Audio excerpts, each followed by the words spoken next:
Justement, elle était en France pour avoir participé à ce grand concours international de l'éloquence.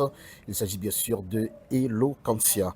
Donc, elle a su démontrer ses compétences en matière de prise de parole en public, en matière de rhétorique, en matière de communication. Donc, c'était par devant un jury très sélect. Je voudrais vous parler, mesdames, messieurs, de notre Jacques Mélienne. Il s'agit bien sûr de Abigail ou Abigail. Abigail Voilà, Alexandre. c'est Abigail Oui. Alexandre, la lauréate de la neuvième finale internationale Eloquentia. C'est la première haïtienne à remporter cette prestigieuse compétition internationale, figure montante de l'éloquence francophone. Mesdames, Messieurs, chers amis, vous qui suivez cette interview spéciale en exclusivité avec Alain TV et Radio Tropical dans l'intérêt de d'honorer ce que vous avez fait pour nous autres, pour Haïti. Nous avons le plaisir de vous accueillir ici au sein de Écologique Hôtel. Abigail, bonsoir, bonjour. Merci pour votre présence. Merci pour ce que vous avez fait pour nous en France. Bonjour Alain TV, bonjour Radio Tropical, pardon. Mhm, C'est un plaisir pour moi aussi d'être là aujourd'hui dans ce très bel espace, dans ce très bel environnement. mhm. Et c'est à moi de vous remercier de m'avoir soutenu, de m'avoir supporté tant émotionnellement, financièrement que physiquement dans cette compétition. Et ça a été un honneur pour moi de faire flotter notre bicolore à Je dois l'international. vous assurer que notre pays, Haïti, est encore fier de vous, mais très fier le fait d'aller suivre cette interview avec nos autres sur Island TV et Radio Tropical. Bien avant de rencontrer d'entrer dans le vif du sujet, j'aimerais bien que vous nous parliez justement. Alors dites-nous, qui êtes-vous au-delà du titre? Je suis Abigail Alexandre Mhm, et j'ai 21 ans. Je suis étudiante en sciences juridiques mhm. à l'école de droit et des sciences économiques de Jacques Mel. Ok, très bien. Merci. Une petite précision donc qu'elle vient d'apporter pour nous autres et c'est très intéressant. Abigail, vous aviez participé à un grand concours international d'éloquence, Eloquentia. Déjà dans votre tête, qu'est-ce que cela vous dit? Aujourd'hui, quand on le dit comme ça, je me dis waouh, vraiment, j'ai vraiment participé à cette grande compétition et je suis vraiment la lauréate, genre meilleure oratrice francophone pour l'année 2026. Pour moi, c'est surréaliste. Ok, sur réaliste, mais avant, c'était quoi?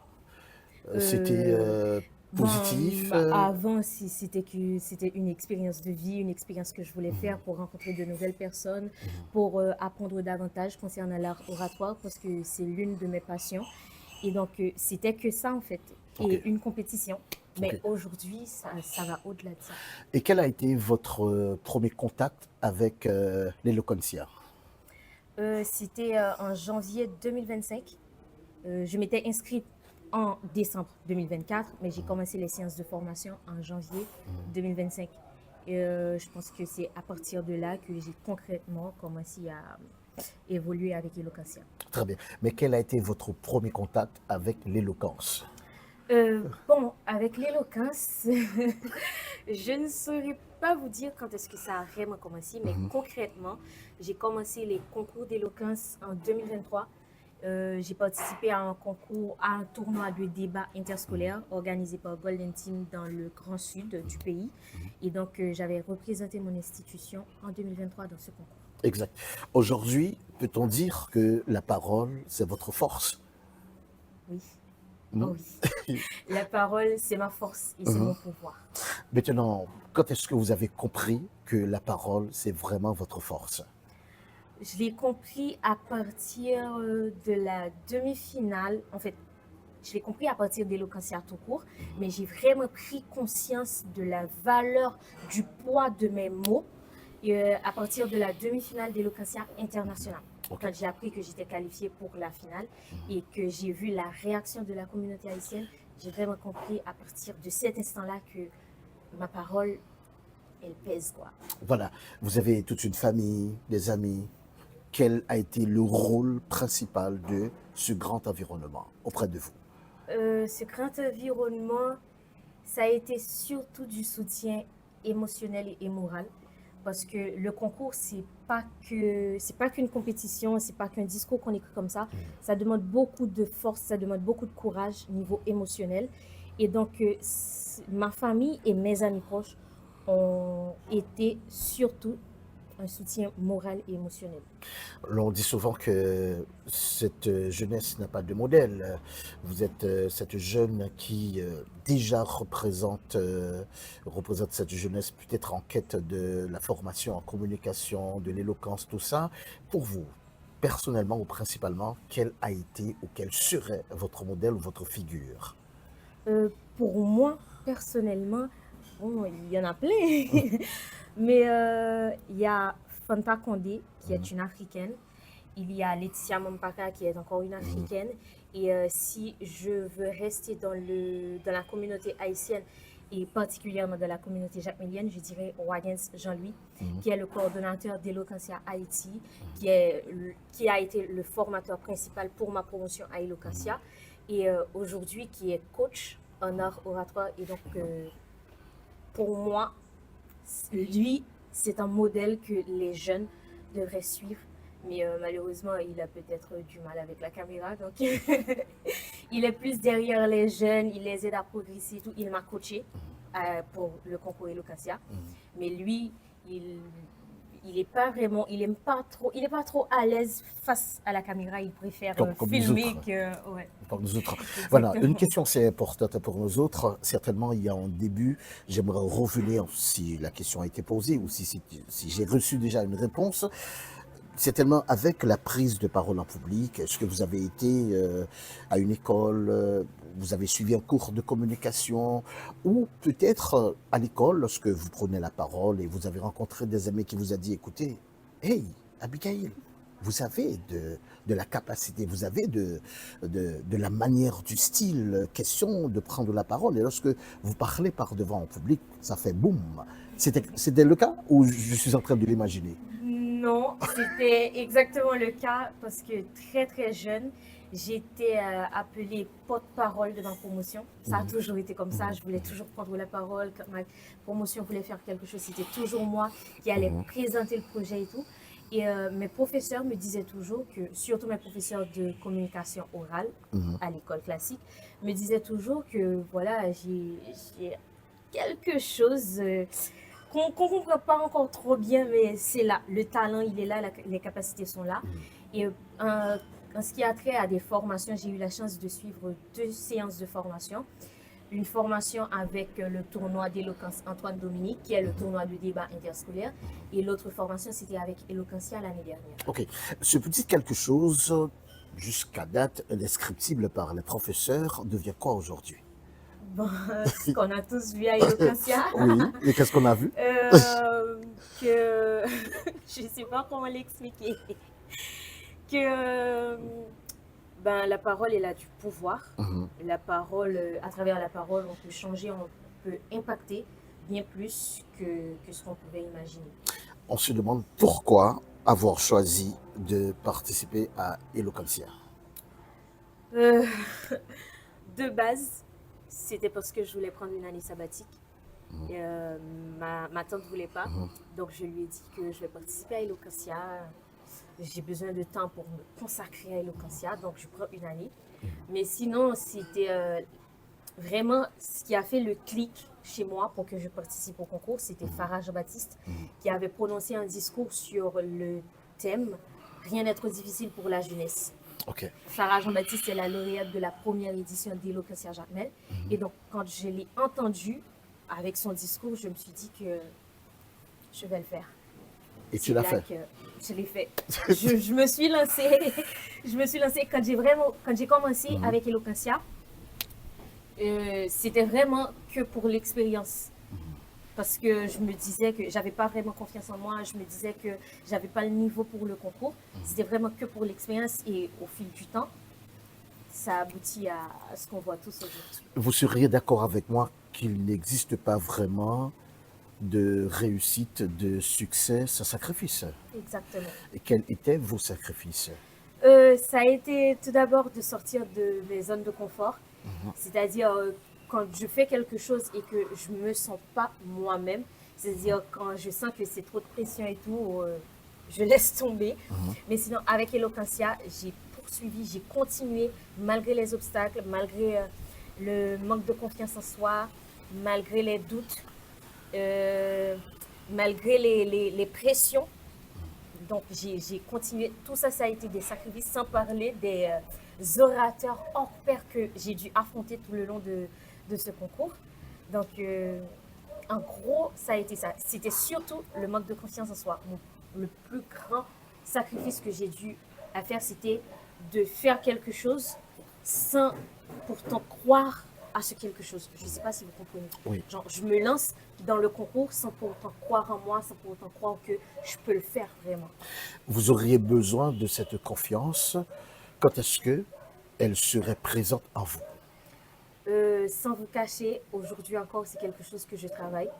Parce que, parce que à chaque fois, à chaque étape, je me dis, j'ai un peu peur, je stresse.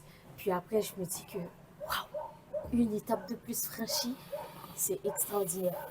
Ok. Mais je me dis, c'est jamais genre, je suis capable, je l'ai déjà fait, je peux le refaire. C'est jamais ça. Je me dis jamais ça. C'est juste que, voilà, c'est une étape de plus. Tu vas y aller, tu vas apprendre, tu vas expérimenter. Et c'est le plus important. C'est l'essentiel. Très bien. Mais concernant les préparations, c'était comment? L'écriture, la répétition, coaching, dites-nous. Pour les préparations, c'était les phases les plus compliquées, notamment pour l'écriture, parce que tout au long du concours, j'ai dû me mettre à nu, si je peux le dire ainsi, raconter mes vécus, mettre en avant les réalités de mon pays. Et ça, c'est pas toujours facile de trouver des mots pour les expliquer, pour les décrire. Et donc, la partie écriture a été la plus compliquée pour moi dans les préparations. Mais sinon, après, j'ai eu des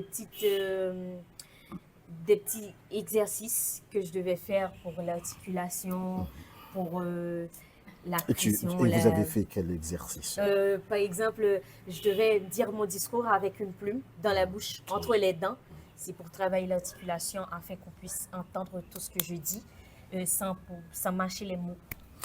Et après, on a eu des petits exercices aussi pour gérer la pression, le stress. Et après, on a eu d'autres exercices concernant la posture scénique, les silences, la tonalité, le débit et tout. Donc, ça a été un package, genre un ensemble de formations. Voilà, toutes ces préparations, c'était avec qui? C'était avec des formateurs particuliers. Venant de notre pays? Oui, c'était à Jacmel de base, parce que pour Eloquentia Jacmel, on n'avait que des formateurs haïtiens et à Jacmel. Et après, pour Eloquentia International, on a eu des séances de coaching avec les finalistes d'Eloquentia en 2025 et d'autres formateurs français. Durant la compétition, quel a été le moment le plus difficile pour vous? Le moment le plus difficile, euh, le moment le plus difficile, déjà, ça a été de me convaincre que je devais participer au concours. Parce que même lorsque je suivais les séances de formation, j'étais pas sûre de vouloir participer parce que, comme je l'ai dit tantôt, j'avais pas confiance en moi. Je me disais que j'ai pas le niveau pour l'expérience, pour le concours. Mais sinon, après, un moment qui a été particulièrement difficile pour moi, c'était lorsque je devais écrire le discours des quarts de finale internationale. Là, je devais raconter quelque chose que j'avais vécu dans mon enfance et ça a été particulièrement difficile de trouver les mots pour l'expliquer et ensuite de le partager avec les autres. Et quel a été le moment marquant au cours de cette compétition? Je vais pas dire lorsqu'on a dit mon nom en tant que lauréate 2026, mais la semaine avant la finale. Ça a été particulièrement touchante, ça a été particulièrement extraordinaire parce qu'on était 4 finalistes venus de 4 régions différentes, 3 pays différents. Et là, on a passé une semaine ensemble à préparer la finale. Et durant cette semaine, il n'y avait pas de concurrence. On se disait tout simplement que c'est un spectacle et on est invité à faire un show. Et durant toute la semaine, ça a été extraordinaire entre nous, les 4 finalistes. Vous avez fait un parcours assez intéressant, c'est comme je dirais, de Athènes jusqu'à notre cité christophienne. Vous avez beaucoup appris, mais revenons certainement sur un point assez intéressant. Peut-on dire que l'éloquence chez vous est innée ou acquise? Euh, je dirais inné, mais tout de même travail. C'était inné parce que quand j'ai commencé à prendre la parole en public, j'avais pas vraiment des formations à proprement dit. Donc, c'est quelque chose, mes professeurs me le disaient très souvent aussi. Mais je dirais que si j'ai atteint le niveau que j'ai aujourd'hui, c'est parce qu'il y a eu toute une séance de préparation derrière. Très bien. Au départ, l'on vous a dit que vous avez de la capacité oratoire de remporter ce concours. Pas de remporter ce concours, mais que avec ma voix, je pouvais toucher beaucoup de gens, je pouvais impacter, je pouvais inciter au changement. On me l'a dit assez souvent, mais c'était pas vraiment dans le cadre du concours. Mais heureusement, aujourd'hui, vous êtes la lauréate de la 9e édition de ce grand concours d'éloquence. Que représente pour vous cette grande victoire? Pour moi, c'est une première étape franchie par rapport à l'objectif que je me suis fixé, qui est en gros prouver que rien n'est trop difficile pour la jeunesse et tout ce que l'on croit, tout ce que l'on pense de la génération 2000, c'est pas forcément vrai. Parce qu'on dit très souvent que la génération 2000, c'est une génération dépravée, c'est une génération irrespectueuse, c'est une génération qui ne réfléchit pas et tout ça. Et moi, je veux prouver qu'en fait, l'avenir d'Haïti repose entre les mains et sur les épaules de la génération 2000. Très bien. C'est-à-dire que vous n'y étiez pas pour gagner d'abord, mais pour apprendre, pour rappeler à tout le monde que cette jeunesse est capable. Exactement. Très bien. Maintenant, aujourd'hui, vous aviez fait ce qu'il fallait. Et comme je le disais, si l'on vous disait, écoutez, mais vous seriez la lauréate de ce grand concours, vous diriez quoi précisément, oui ou non? Ah, non, moi, non, oui. Je dirais que probablement, bah, tu rêves. Oui, parce que avant, j'aurais jamais cru remporter Eloquentia Jacmel, puis remporter Eloquentia International. Donc, ça veut dire, vous aviez participé, vous êtes membre dans l'Eloquentia à Jacmel. Malheureusement, vous n'y êtes jamais lauréate comme ça. En fait, quand j'ai commencé à participer à Eloquentia, j'y étais que pour l'expérience. Mais j'avais pas en tête de remporter le concours et encore moins de remporter Eloquentia International. Maintenant, votre nom est cité, lauréate. Quelle a été l'émotion? Comment a été l'émotion? Euh, la première émotion que j'ai ressentie, c'était du soulagement. Parce que ça faisait des mois qu'on préparait cette finale et à un moment, le poids, il était un peu trop lourd, la pression était un peu trop pesante, étouffante. Et donc, sur le coup, quand j'ai appris que la lauréate d'Eloquentia 2026 est Abigail Alexandre, j'ai ressenti du soulagement au point où j'avais même plus de l'énergie pour crier et tout. J'avais juste mis mes mains sur mon visage et j'ai commencé à pleurer parce que le soulagement, c'était ça le soulagement. Puis après, c'était la fierté. Je me disais que finalement, grâce à Dieu, je l'ai fait. Et voilà, on l'a prouvé que la génération 2000, elle Dans, vaut plus que ça. dans Eloquentia, vous avez rencontré de grands communicateurs, justement. Existe-t-il un parmi eux qui vous a donné du fil à retordre?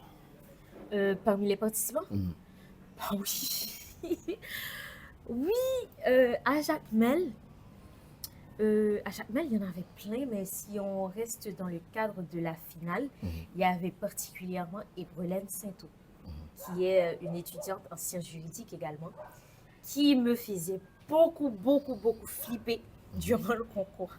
Et à l'international, il y avait Diena Badabou. Elle est sénégalaise, elle a été finaliste. Elle est arrivée deuxième meilleure oratrice francophone. À quel moment, j'aimerais bien le savoir, et cela pour notre auditoire, à quel moment vous avez dit la 9e édition, c'est vous? Ou disons la lauréate de la 9e édition, c'est vous. Quand est-ce que vous avez pris la conscience, la force de dire que c'est moi, Abigail? Sans vous cacher, aujourd'hui encore, pour moi, c'est comme un rêve. C'est surréaliste. En fait, quand j'y réfléchis, j'arrive pas à me dire que, voilà, tu étais destiné à le remporter. Non, c'est juste que, est-ce que c'est vrai? Est-ce que, comme, comme pour le Sénégal, est-ce qu'on va pas revenir me demander le trophée 2 mois Ok, après? ok. C'est ce que Si je on me n'a pas dis, trompé de nom, hein. juste pour vous dire que pour moi, aujourd'hui encore, c'est du surréalisme. C'est justement si on n'est pas trompé de nom.